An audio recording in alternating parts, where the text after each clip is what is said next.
और चलिए अब अगली खबर की ओर रुख करेंगे, जहां उत्तराखंड में बड़ा एरोमा खेती का कारोबार देखने को मिलेगा। प्रदेश में आपको बता दें, लेमन ग्रास, डेमस्क गुलाब की बड़ी खेती होगी। तेजपात, मिंट और कैमोमाइल की बड़ी डिमांड की वजह से ये जो खेती है वो की जाएगी। 9,000 हेक्टेयर भूमि पर 30,000 किसान एरोमा की खेती कर रहे हैं। एरोमा खेती का सालाना 100 करोड़ तक कारोबार पहुंच रहा है और इसी को लेकर अब उत्तराखंड में एरोमा की खेती का कारोबार और ज्यादा बढ़ने वाला है।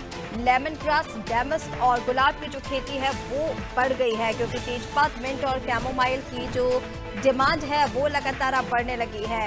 लगभग 30,000 किसान एरोमा की खेती कर रहे हैं 9,000 हेक्टेयर भूमि पर। और चलिए अपडेट इसी पर लेंगे। सोनू हमारे साथ लगातार बने हुए हैं फोनो लाइन पर। सोनू, क्या कुछ अपडेट है इसको लेकर? देखिए, एरोमा की खेती का जो कारोबार है वो लगातार बढ़ता जा रहा है और अब जो खेती है उस पर भी सरकार ध्यान दे रही है, क्योंकि सालाना 100 करोड़ तक इसका कारोबार पहुंचने लगा है।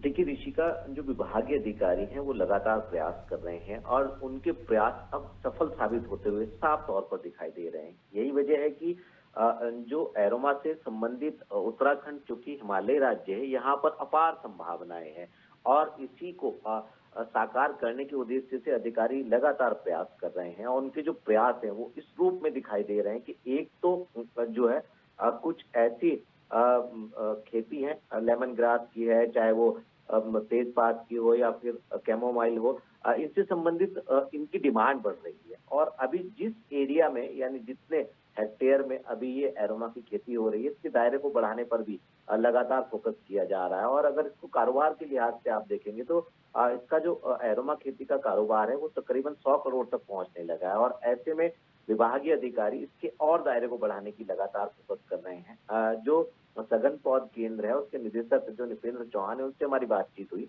उनका साफ तौर पर यही कहना है कि एक तो जो जंगली जानवर है उससे इस खेती को नुकसान नहीं होता, दूसरा इससे जो बनने वाले चाहे वो कॉस्मेटिक के आइटम हो या अन्य जो उत्पाद है, उसकी डिमांड काफी बढ़ रही है और उसकी अच्छी खासा कारोबार होता है। तो न सिर्फ सरकारी सिस्टम के तहत बल्कि जो निजी सेक्टर की जो कंपनियां हैं वो भी अब उत्तराखंड का रुख कर रहे हैं इस सेक्टर में। तो अब उम्मीद ये की जा रही है कि आने वाले समय में इसका दायरा और बढ़ेगा और न सिर्फ इससे किसानों को फायदा होगा बल्कि उत्तराखंड की आर्थिकी पर भी इसका फर्क निश्चित तौर पर पड़ने वाला है, क्योंकि इससे संबंधित जो खेती है उसकी अपार संभावनाएं उत्तराखंड में है और कैसे इसका उपयोग अब किया जा सकेगा ये देखना होगा। अब बिल्कुल देखिए, आपने जिस तरह से बताया सोनू कि किस तरह से इसको और बढ़ाया जाए, इस पर ध्यान सरकार की ओर से दिया जा रहा है। और क्योंकि जो कारोबार है वो इतना 100 करोड़ तक अगर सालाना पहुंच रहा है तो इस पर ध्यान दिया जा रहा है, क्योंकि उत्तराखंड की आर्थिकी पर भी इससे असर पड़ेगा।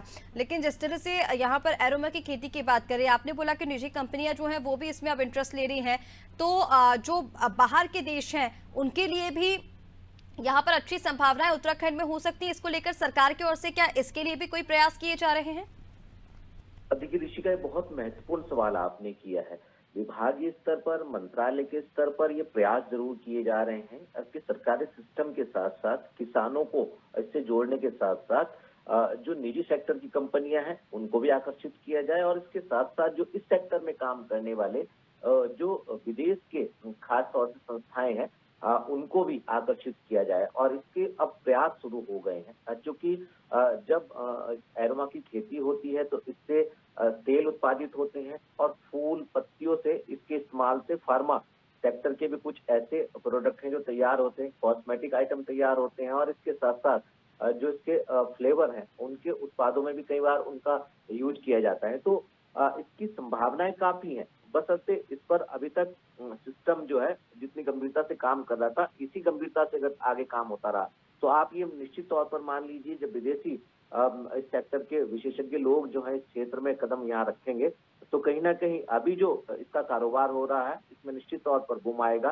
किसानों की आर्थिकी भी मजबूत हो सकेगी और जिस तरह से भी हम जिक्र भी कर रहे हैं इस बात का कि एक तो बंजर भूमि में इसकी खेती की जा सकती है, दूसरा पर्वतीय क्षेत्रों में जो जंगली जानवरों का खतरा है उससे इस खेती को किसी तरह का कोई खतरा नहीं होता है यानी नुकसान नहीं होता है। तो ऐसे में जब इसके लिए प्रयास किए जाएंगे तो निश्चित तौर पर इसका दायरा बढ़ेगा और इसका कारोबार बढ़ेगा, तो इसकी आर्थिकी का सीधा सीधा लाभ जो है वो उत्तराखंड को भविष्य में मिलने जा रहा है।